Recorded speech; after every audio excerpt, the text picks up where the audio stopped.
What's up, everyone, and welcome back to another episode of the PEP Talk. And today we're going to be setting the record straight with pizza boxes, if they are recyclable or not. But first, always with me, Nicholas and Tom. Hey, Jeff. Hey, Nico. How are you guys doing today? What's going on, guys? Very We're doing good. pretty How are you? good. Yep. Yeah, as you know, a father of two children, this is a very important one because the only thing that gets delivered more frequently than Amazon boxes to my house, I think, are pizza boxes somehow. Yeah. I think it's 33% of our diet, which is not a healthy diet choice. Don't do that. But yeah, so pizza boxes. We're talking about those today, and it should be a good one. Again, we just want to make sure that we're doing what's right and we're setting the record straight, because I don't know about you guys, but were you told that you could recycle pizza boxes when you were younger? No, had to go in the trash can. Yeah, on my Yeah. end, they always told me that because of this of the grease or the stains that will contaminate the rest of the recycled material. Yeah. So that was kind of sad because and you always see, and nowadays they force you to flat the pizza the boxes in general, but I used to see a lot of piles of pizza boxes in the trash, and you can see it more like the volume. So it was something that everyone was aware that it was going directly to waste. So it's a very good news that now and from a very long time has been recyclable, but people don't know it. Even the carton boxes, they're trying to inform the end consumer that now they can be recycled, but people still hesitate because they say, but this is a stain, I shouldn't put it here. And sadly, most of the things related to sustainability, they don't get the proper lobby in the news, in the communities. People are not saying, hey, now pizza boxes are recyclable, and the explanation, because it's not such an interesting story, but it is a very important story because, as you mentioned, Tom, a lot of Americans order a lot of pizza during the entire year. So if you sum up all those boxes, there's a lot of things that shouldn't go to waste and could be recycled.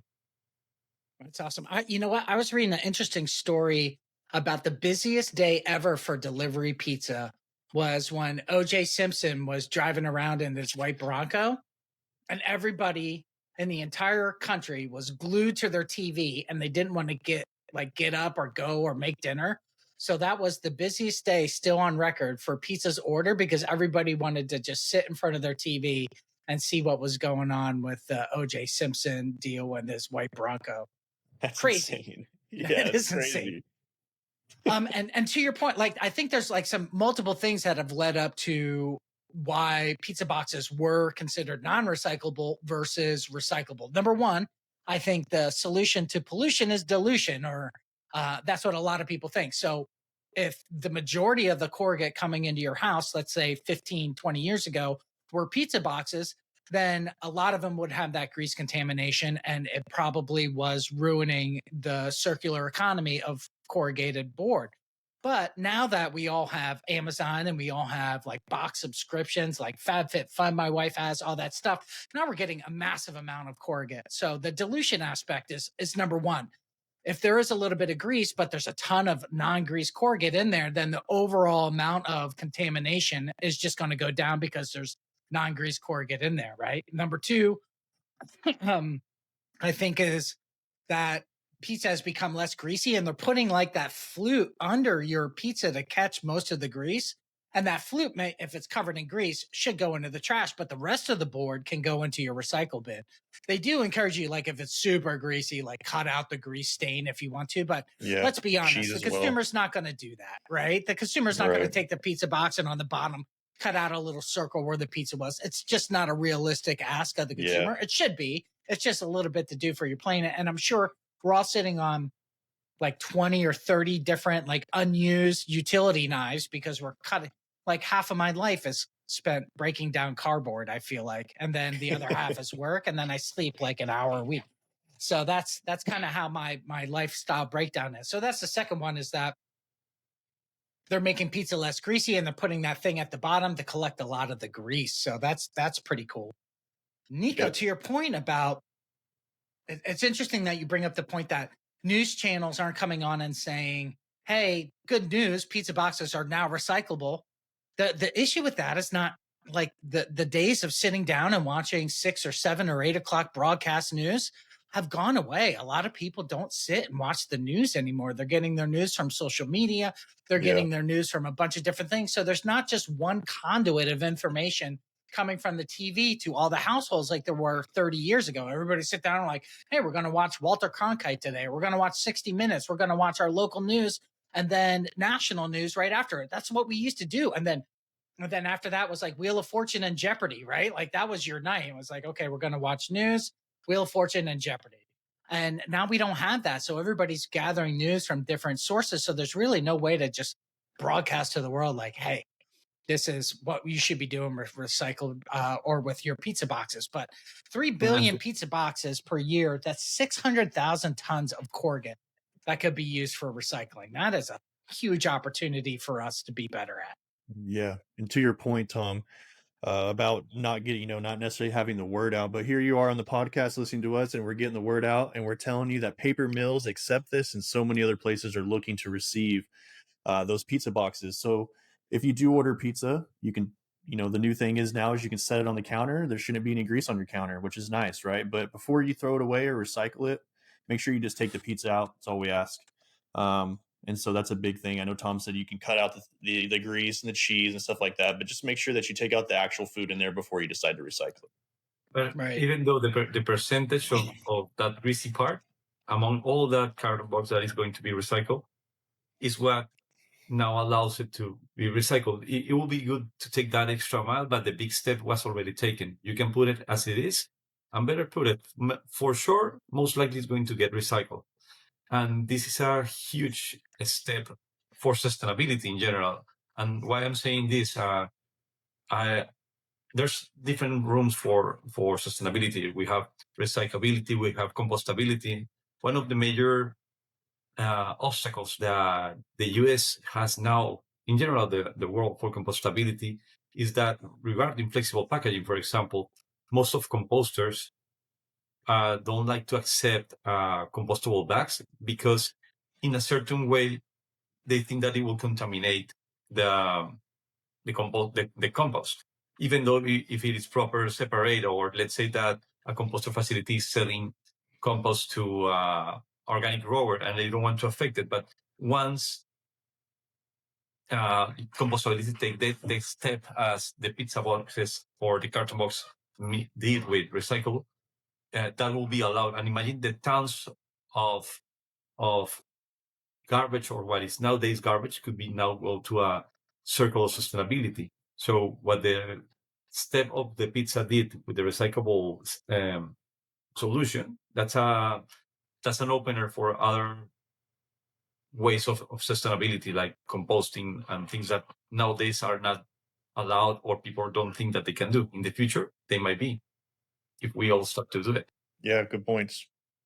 Yeah, and you got to wonder, like, the contamination of grease on that pizza box. What does that look like compared to the contamination of the packaging tape on an Amazon box, or the packaging glue if the box is actually folded and glued, like on a Bob's or a folder gluer? That's one of the cool things about pizza boxes is there's really, like, the way they're constructed, they're super easy to break down. There's no glue or any other contaminant. It just could possibly be the grease. Where with Amazon, I've got a bunch of packaging tape. I have to cut them down and break them down and usually cut them into a smaller size. Pizza boxes are pretty easy and you could just rip them to get two flat pizzas if you want to do it that way. So it's an actual very easy thing to do. And I think it's going to create a huge impact if, and I couldn't find any figures. I was digging to see what percentage of pizza boxes are currently recycled, but I bet it's 15% tops. I think there's a lot of opportunity there. Yeah. Now that you mentioned the glue on the boxes, for example, what happened with all those boxes for fresh produce that they put like a layer of wax to avoid the water to destroy the box? So, and I think they had never raised a flag on, hey, don't put this kind of boxes for recyclability. People put it, they might not be fully recyclable, I guess, but those are being in every supermarket. They put all those boxes on the recycle area, and recycle companies are picking up those. So I guess they're recycling, and they have that wax part. So I guess grease and wax should behave similar in a way. Yeah, you would think, like, right? I mean, most of those water-based coatings, when I used to sell, we used to be a distributor for Michelman, and we would sell a lot of those functional coatings for corrugate, like a grease barrier, water barrier, but they're all waterborne. But you're right, they're paraffinic, right? They have wax in them. So I guess it just comes down to they're expecting a certain percentage of contaminant in there. But again, the solution to pollution is dilution. I guess if you've got multiple tons and there's only like a couple pounds of contaminant in there, it still works for them to be able to recycle that and put it back into the stream. Yeah, and to your point on that last one, Tom, what you were saying, there's so much room for improvement. I do want to read a little bit of insight here, a little bit about the investments that will kind of go towards the industry and making manufacturing infrastructures during certain time periods to help recycle more of fiber. Almost 9 million tons of recycled fiber, which is crazy, and the 7 billion investment is going towards that, which I think is pretty crazy. And I just think there's, again, like you're saying, there's so much room for improvement. Yeah. Yeah. So I think, the biggest takeaway from today is if you're watching and you're not recycling your pizza box, throw it in there. They will get it back into the stream and they Yeah, will make more corrugate or maybe packaging filler because you're seeing that now where like recycled corrugate they're just cutting up and using as your void filler and packaging stuff like that as opposed to the sealed air pop balloons which are way more fun to play with yeah. but it's plastic. So, I mean, there's, and I'm not trying to demonize plastic. It's just nice to use something that was just going to end up in the landfill at least a second time. Agreed. Yeah. And it's important. We sell plastic, but this space, this scenario of the podcast is to help educate the end consumers and generate content that give you something to think about, to be more curious, to do some research and Yeah. investigate on your own. So this is part of our commitment to provide sustainability, to educate, to give options to the end consumers, to the brands, to retailers. That's something that if a lot of more companies start to do something similar to what we're doing, uh, the work will spread out easily and people will start to do it. You mentioned, Tom, that nowadays news goes from different directions and normally you only get feed by content that is interest to you by the algorithm of things that you're looking. So we all need to make these kind of things sustainability interested so you can get information from once in a while just scrolling other stuff in Yeah. your daily basis. Yeah, Our agreed. challenge is you. And Go I ahead, wish Tom. the algorithm like would let a little bit of critical mass before you start flooding my algorithm with something. I clicked by accident on one stupid K-pop video, and now my Twitter algorithm is just filled with stuff about K-pop bands that I don't even. I'm like, no, dude, I don't care. The hard ones, what the hard ones. It's like, what? That's And it's great. like, your Twitter feed is full of K-pop videos and golf instructional videos. I'm like, well, one of those is topical. The other one, I made a mistake, and Twitter Yeah. will not let it go. Yeah. It haunts me forever. Ugh. So anyway, I think we can wrap up. We're getting close to Yeah. time on this pep talk, but if you want more information on recycling cardboard or pizza boxes, you could go to the American Forest and Paper Association. That URL is afandpa.org, afandpa.org. And again, just make sure your local your municipality takes cardboard boxes, but almost all of them do. And if they do, just make sure they end up there. Tell your Yep. kids, tell your friends. Tell everybody. Share this video. Mm-hmm. Share it with your family members, your grandma, your grandpa, everybody. We need it out there. So, but just to wrap this up, I just want to let everyone know that's watching this, we appreciate you.